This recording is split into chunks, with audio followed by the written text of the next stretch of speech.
السلام علیکم ورحمۃ اللہ وبرکاتہ۔ بسم اللہ الرحمن الرحیم۔ حضرت عبادہ بن صامت رضی اللہ عنہ سے روایت ہے کہ نبی پاک صلی اللہ علیہ وسلم نے فرمایا، رات کے وقت جس کی آنکھ کھل جائے اور وہ جاگنے پر یہ کلمات کہے، لا الہ الا اللہ وحدہ لا شریک لہ، لہ الملک ولہ الحمد وهو على كل شيء قدير، الحمد لله وسبحان الله ولا إله إلا الله والله أكبر ولا حول ولا قوة إلا بالله، اللهم اغفر لي۔ اللہ کے سوا کوئی معبود برحق نہیں، وہ اکیلا ہے، اس کا کوئی شریک نہیں، اسی کی ہی بادشاہت ہے، اسی کے لیے تمام تعریف ہے اور وہ ہر چیز پر قادر ہے۔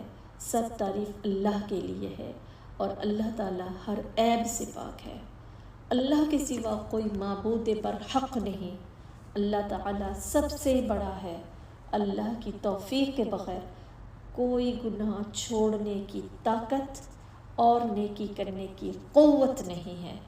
اے اللہ مجھے بخش دے، آمین یا رب العالمین۔ جو شخص پھر اٹھے، وضو کرے اور تہجد کی نماز پڑھے، اللہ سبحانہ تعالیٰ اس کی دعا قبول فرماتے ہیں۔ بالفرض وہ نماز نہیں پڑھتا تہجد کے بعد، یا کسی بھی وقت رات کو آنکھ کھلتی ہے اور انسان یہ دعا کرتا ہے تو اللہ سبحانہ تعالیٰ اس کی دعا قبول فرماتے ہیں۔ صحیح بخاری 1154 11 چمن پر یہ دعا ہمیں ملتی ہے صحیح بخاری میں۔ بہت ہی خوبصورت دعا، اپنی زندگیوں کو، اپنے دلوں کو پاک کرنا ہے، اپنی سوچ کو پاک کرنا ہے۔